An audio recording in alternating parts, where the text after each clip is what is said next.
शहादत मेरी। रोते रोते माँ ने रोक ली अर्थी मेरी। बहन उन्हें संभालने लगी तो पापा मौन खड़े थे। भाई खामोश था। तभी भीड़ को चीरता हुआ मेरा दोस्त मेरे पास आ खड़ा हुआ। साथ में गुरु थे। घुटने पर बैठे मुझे गले से लगाया। मन किया उठ जाऊं और कह दूं हाँ मैं जिंदा हूँ। मगर अफसोस ऐसा हुआ नहीं। कहीं दूर मेरे जिगर के टुकड़े खड़े थे, जिन्होंने मुझे हंसना सिखाया, रोना सिखाया, ज़िंदगी जीना सिखाया और दिखाया कि अर्थी तो मेरी थी पर अंश उनके। और अब तक लोगों ने शुरू कर दी थी फुसफुसाहट और आकलन मेरा। कोई कहता अच्छा था मैं तो कोई न जान पाया मुझे। भले ही निकम्मा नालायक नल्ला रहा मैं ज़िंदगी भर, पर आदमी बड़े काम का था।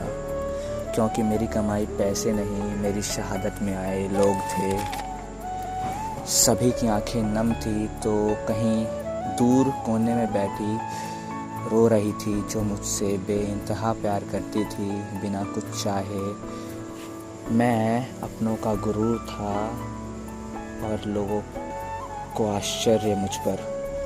चाहे ज़िंदगी छोटी रही मेरी, पर काम बहुत बड़े किए थे। यूं ही नहीं, तिरंगे में लिपट कर घर आया था। लोग तो यह भी कह रहे थे इसके बस की बात नहीं थी, पर इसने कर दिखाया।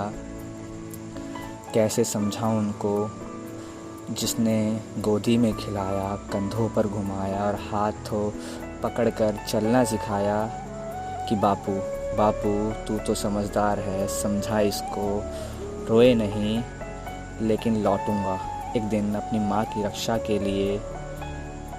तभी अर्थी उठाकर जाने लगे तो कुछ ही पल में मैं 4 कंधों पर था। एक मेरे बाप का, तो दूसरा मेरे भाई का, तीसरा मेरे दोस्त का, तो चौथा मेरे गुरु का। एक ख्वाहिश थी मेरी कि जलाने से पहले मेरे दिल को निकाल लें, क्योंकि ये किसी और की अमानत है, कहीं राख ना हो जाए। और यूं ही देखते देखते कुछ ही पल में मैं अपनी महबूबा के हाथों राख हो गया। और कोई शख्स कहीं दूर बैठे अनजाने में मुस्कुरा रहा था। वो शख्स जिसको देखकर मैं तिरंगे में लिपट कर वो शख्स जिसको देखकर तिरंगे में लिपटे सब रो रहे थे।